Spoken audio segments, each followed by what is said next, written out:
الصوت ديالكم غتوصل. هادشي اللي تتسمعوا الا واحد النقطه في بحر وفيهم واحد ولد المسيره مريض تندير السبيطه تيقول لي ما عنده دواء.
بسم الله بسم الله بسم الله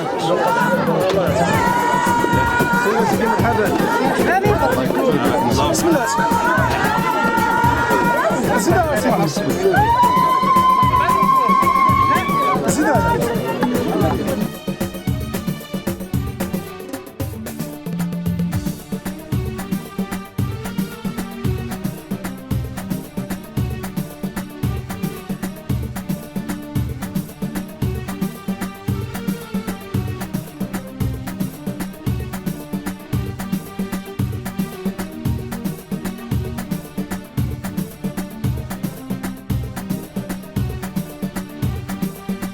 الرحمن الرحيم، والصلاة والسلام على سيدنا محمد وعلى آله وصحبه. أما بعد، خير ما نفتتح به هذا المجمع الكريم آيات بينات من الذكر الحكيم يتلوها على مسامعنا السيد القرشي بالعيد مشكور. الرحمن الرحيم، الحمد لله رب العالمين، الرحمن الرحيم، مالك يوم الدين، إياك نعبد وإياك نستعين، اهدنا الصراط المستقيم، صراط الذين أنعمت عليهم غير المغضوب عليهم ولا الضالين، آمين. لله ما في السماوات وما في الأرض، وإن تبدوا ما في أنفسكم أو تخفوه يحاسبكم به الله ويغفر لمن يشاء ويعذب من يشاء، والله على كل شيء قدير. آمن الرسول بما أنزل إليه من ربه والمؤمنون، كل آمن بالله وملائكته وكتبه ورسله. أدعو الحضور للجميع أن يقف للنشيد الوطني المغربي.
الحمد لله والصلاة والسلام على رسول الله وعلى آله وصحبه أجمعين. باسمي ونيابة على ساكن الضوى الخشت المدي أتقدم لكم بجزيل الشكر والامتنان على حضوركم اليوم معنا وتحمل مشاق السفر وتعبه من أجلنا، ونقول لكم حللتم أهلا ونزلتم سهلا، طبتم وطاب مقامكم، وألف مرحبا بكم معنا اليوم وسط إخوانكم. كما نجدد آيات الولاء والإخلاص لصاحب الجلالة الملك محمد السادس نصره الله وأيده. الحمد لله رب العالمين، والصلاة والسلام على أشرف المرسلين. أما بعد، نشكركم لتخصيص هذا الوقت الثمين من أجل التعاء هذه الفرصة للتحدث على مشاكل من ضمنها معضلة الماء الصالح للشرب الذي يعاني منه الساكنة طوال حشد المدي، حيث يبلغ عدد سكانها حوالي 1000 شخص، ويتوفر على صهرجين تتسع سعتهما إلى 60 طن، وهو غير كافي للساكنة. الرحمن الرحيم. الحمد لله والصلاة والسلام على رسول الله. أيها السادة الكرام، إن ساكن الضوء الحشد المدي ترفع آيات الولاء والإخلاص إلى صاحب الجلالة الملك محمد السادس نصره الله والأسرة العلوية. أما بعد، نحن ساكن الضوء الحرش ونفتخر بأننا تحت الرعاية السامية لصاحب الجلالة حاصل بين الطلب والعرض، مما يساهم في نمو مشكلة البطالة بمختلف أشكالها، لأن معظم سكان هذا الدوار تشتغل في مجال الفلاحة وتربية الماشية، غير أن المجال الفلاحي الذي يشهد انتشارا كبير لصغار المزارعين ممن لا يتوفرون على التقنيات الحديثة، لأن معظم زراعتهم تعتمد بشكل كبير على التساقط. الحمد لله والصلاة والسلام على رسول الله وآله وصحبه أجمعين. السادة الحضور الكرام، في البداية أود أن أشكركم على حضوركم على تحمل عناء التنقل للاطلاع على همومنا وكذلك الإكراهات التي تشغل بال هذه الساكنة، وهي كثيرة للأسف. إن أهم ما تعاني منه هذا منكر، هذا باقي عندنا هذا القلب بهذه الدائرة وهذا الاستعمار ما يحيد علينا احنا كاع هنا. وإلا قلتي شي حاجة يقول لك انت خايب، انت داير، انت ما مزيان، انت دير، يديروا لي شي حاجة، يديروا لي هذا. علاش حنا ما نكونوا هنا بحال المواطنين، ويكون هذاك السيد خدام لنا المصلحة ديال المواطنين، حنا ما كاع اللي يطلع ما تيخدم الا مصلحته، ما تيخدمش مصلحته. قضية أخرى، هاد الناس هاد الساكنة هادي راه انتخبوا على شي ناس. ورحمة الله. بداية يعني نتقدم لكم نيابة عني وعلى جميع الوفد على حسن الضيافة ديالكم والكرم ديالكم وحسن الاستقبال، هذا مما لا شك فيه. باش نعرف لكم بأن اللي زاركم اليوم هو الوفد تاع المنظمة المغربية لحقوق الإنسان ومحاربة الفساد،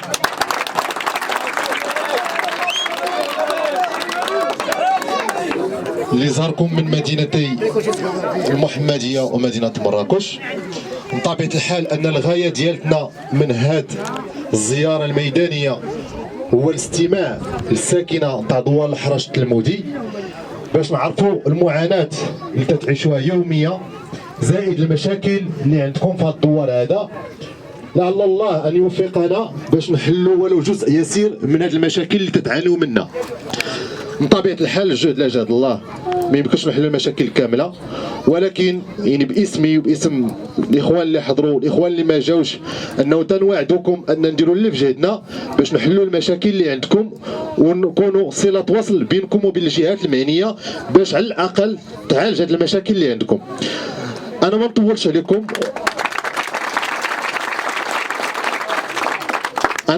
عليكم، لان ما جيناش باش نهضروا حنا اكثر ما جينا باش نسمعوكم نتوما.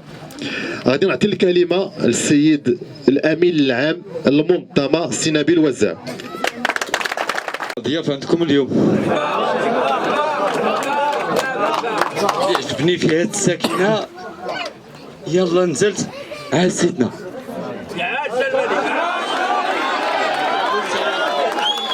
نتوما الناس اللي كتستحقوا اللي ندافعوا عليكم. الاسم ديالي نبيل وزاع، الامين العام للمنظمه المغربيه لحقوق الانسان ومحاربه الفساد. جيت من مدينه المحمديه، كانت عندي مهمه حقوقيه في مدينه اكادير رفقه الساده اعضاء المكتب الجهوي بجهه مراكش.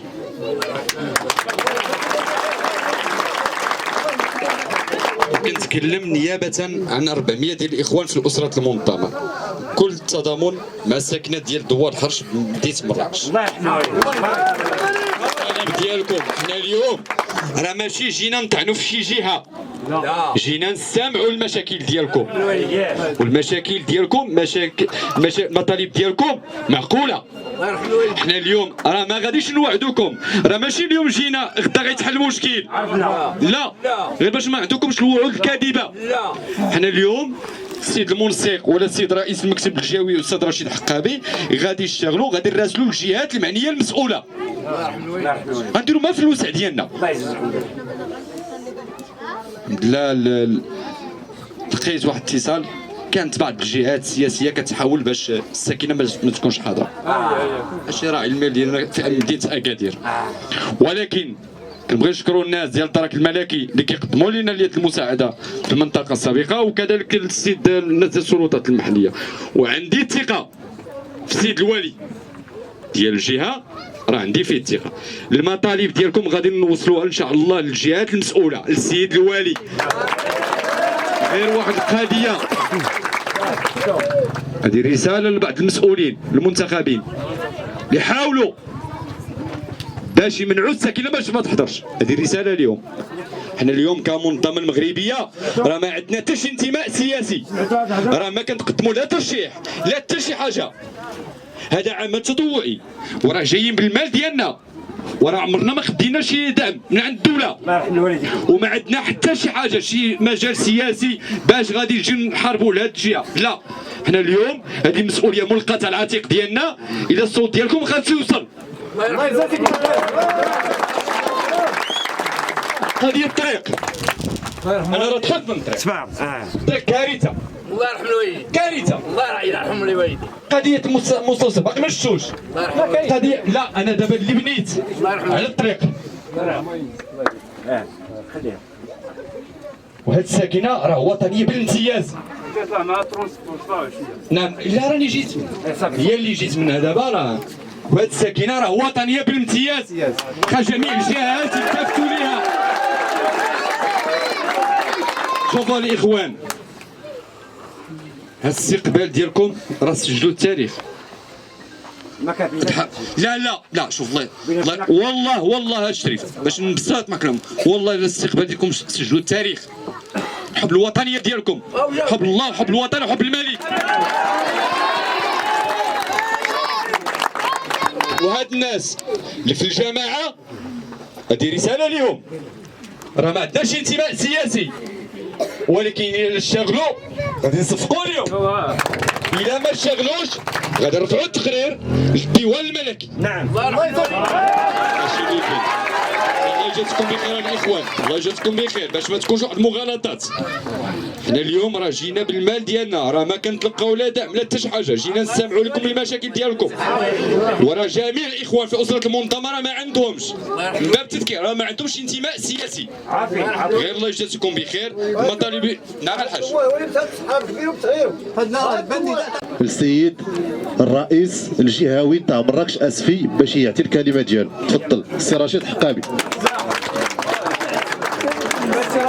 السلام عليكم. السلام عليكم. بداية كنشكركم على حفاوة الترحاب، صراحة أثرت فينا. المطالب اللي عندكم راه مشروعة في هذا الدستور المغربي، يعني من حق المواطن في القرن 21 باش هاد الحقوق ديال الطريق ديال المدرسة ديال المستوصف، يعني هاد العزلة اللي تيعيشها هاد الدواوير هذا ما خصهاش تبقى. وكما قال السيد الامين العام السيد نبيل الدهب مشكوره، حنا راه غادي نخدموا جاهدين باش تحلوا هذه المشاكل. ما كنوعدوكمش بلا غيتحلوا كما تيقولوا اليوم غدا، يعني بسرعه. حنا غنديروا المجهود، غنكونوا السبب ان شاء الله، وراه غادي تشوفوا النتائج مع الوقت. غادي نبقاو مع اتصال مع رؤساء الجمعيه ديالكم، غنبقاو معهم اتصال ان شاء الله، وحنا راه متضامنين معكم كل التضامن 100%. ونشكروا الاخوان كاع اللي جاوا المكتب الجهوي ديال مراكش ولا الامانه العامه اللي جاوا من المحمديه، لان كاين عنا راه كان البارح في اكادير تم تاسيس ديال المكتب الجهوي ديال المنظمه المغربيه لحقوق الانسان ومحاربه الفساد بجهه سوس ماسه، يعني وجاو مع 12 اللي دخلوا لمراكش باش يحضروا معنا هذا الصباح. كاين الاخوان هنا اللي بارك الله، كاين الاخوان هنا اللي عندهم بزاف ديال زعما الاعضاء على النساء، لانها هي رئيسه الهيئه نتاع النساء مراكش، هي ولا صافا. تفضلوا مشكوره. السلام عليكم. انا اولا لقد خجلت تواضعا لهذا الاستقبال ديالكم وهذه حفاوه الكرم اللي عندكم، وهذه الشحنه وهذه الطاقه الايجابيه اللي تتمثل لا في الشيوخ ولا في الشباب ولا في الاطفال، والكل تعبر على انه واقف معنا هنا بحسن نيه، واقف تدافع على مطالب اللي هي مشروعه. ما كتهضروش على مطالب اللي هي غير مشروعه، ولكن مطالب اللي هي تيخول عنا الدستور المغربي، واللي نتوما بحالكم بحال جميع المواطنين المغاربه خصكم نتوما تمتعوا بجميع هاد الحقوق ديال المساواه، الحقوق ديال التعليم، حقوق التطبيب، حقوق الامارات، حقوق جميع الحقوق اللي هي ماشي شي حاجه تطلبوا، هذا حقكم اللي خصكم يكون عندكم. وحنا جينا باش نساندوكم على اسماع الصوت ديالكم وتوصيل هذه المعاناه اللي تتعانيوا بها. وتتبان لي بان المراه المغربيه ولا الفتاه المغربيه في هذا الدوار حامله واحد الطاقه ايجابيه كبيره اللي خصها يد المساعده باش توصل الرساله ديالها، وحنا نراكم وغادي ندعموكم وغادي نسهروا. الناس اللي حاضرين واللي نظموا واللي واقفين على هذا الشيء كله هو، ولكن اللي بغيت نقول هو حنا حاسين بكم، حنا عشنا التجربه ديالكم من خلال هذا الشيء اللي تقال، هاد المشاكل كاملين. وهذا الشيء غير باش تعرفوا راه ماشي غير نتوما اللي كيمسهم هذا النوع ديال المشاكل، راه بزاف ديال الناس في المغرب من طنجة للقويره. ولكن حنا الهدف ديالنا والحضور ديالنا شنو هو نكونوا معكم ونمشيو معكم حتى الاخر. يعني ما عرفناش فين غادي توصلنا الطريق، ولكن اهم حاجه نسمعوا ونكونوا حنا هما داك اليد اللي كتمد كل حاجه خاصه لهاد المنطقه هذه. الهدف هو اننا حاسين بكم. شكرا لكم بزاف، وراه ماشي هذا هو. كنشكركم بعدا على حسن الترحاب اللي فعلا اثر فينا كما قالوا الاخوان. واول حاجه طارت الانتباه ديالي وهو حسن التنظيم، والناس تبارك الله راه واعيين وقاريين، يعني كاع الناس اللي دازوا الطريقه باش يعني يوصلوا الميساجات، يعني كلها عن طريق شي يهضر على الصحه، شي يهضر على التعليم، شي يهضر على الطريق، شي تبارك الله ما عندي ما نقول. وهذا ينم على نوع من الوعي بطبيعه الحال اللي يعني كيتميزوا به هاد الناس ديال هذه المنطقه. وهذا ينم كذلك على قوه المجتمع المدني. قوه المجتمع المدني راه ما خصش الواحد يستهان بها. قوه المجتمع المدني راه خص يوصل الصوت ديالو سواء بهذه الطريقه هذه، انه يعني يراسل الهيئات ولا السلطات او جميع يعني السلطات اللي ممكن انه يوصل لها، ولا عن طريق انشاء جمعيات. وكنظن ربما يكون عندكم جمعيات محليه هنا، لانه السيد هضر على انه على النساء، هضر على الاركان، هضر على بزاف ديال سميتو، ما عرفتش واش درت شي جمعيات هنايا. والجمعيات راه عندها قوه اولا في ايصال الصوت وعندها قوه اقتراحيه. كباقي الاخوه كنشكرهم على حفاوه الاستقبال وعلى هذا الاستقبال اللي خصتوه هنا كمنظمه، واللي نتمناو ان شاء الله اننا نكونوا عند حسن الظن ديالكم. انا غادي نبدا الكلمه ديالي من الايه اللي تلاها لنا الاخ بخصوص الامانه. الله سبحانه وتعالى قال: انا عرضنا الامانه على السماوات والارض فابين ان يحملنها وحملها الانسان انه كان ظلوما جهولا. يعني ان كل من خان الامانه فالله سبحانه وتعالى وصفه بالجهل بانه جاهل، وبالتالي بصيغه المبالغه. يعني الانسان اللي كيخون الامانه ديالو اللي الناس داروا صوتوا عليه او لا داروا ترجوا منه خيرا، وبالتالي كيولي هو اول واحد كيصطدم بهم هو. فهذا الله سبحانه وتعالى راه عطى الوصف ديالو قبل ما نوصفوا حنا. نحمده ونصلي على رسوله الكريم. كنشكر الاخوه اللي استقبلونا بالترحاب، وكنشكر جميع الاخوه اللي جاوا حضروا معنا. نسال الله سبحانه وتعالى الاخوه اللي تكلموا راه فيه الكفايه، ولكن انا اللي بغيت غير نذكرهم هاد المسؤولين، نذكرهم بقول الله سبحانه وتعالى كما قال ذكرنا الاخوه. قال الله سبحانه وتعالى: إنا عرضنا الأمانة على السماوات والأرض والجبال فأبين أن يحملنها وحملها الإنسان إنه كان ظلوما جهولا وأشفقنا منها وحملها الإنسان. الله سبحانه وتعالى أشفق من هذا وحملها الإنسان إنه كان ظلوما جهولا. وفيهم واحد ولد المسيره مريض تندير السبيطه تيقول لي ما عنده دواء، تنطلب اللي تعاوني معايا ما كاينش اللي يعاونك، كاين الله سبحانه. خارجين حنا الفلوس 20 في الشهر، ولكن هاد الناس ما تعاونوا معناش. كتجينا ديك تضامن تاع محمد الخامس هي اللي كيعطيونا بوحدها، حتى مشيت تقول لك صافي صلى على النبي. مرحبا بكم عندنا، الله يخليكم لينا، حنا راه محتاجينكم ومحتاجين من سيدي ربي، الله يرحم الوالدين.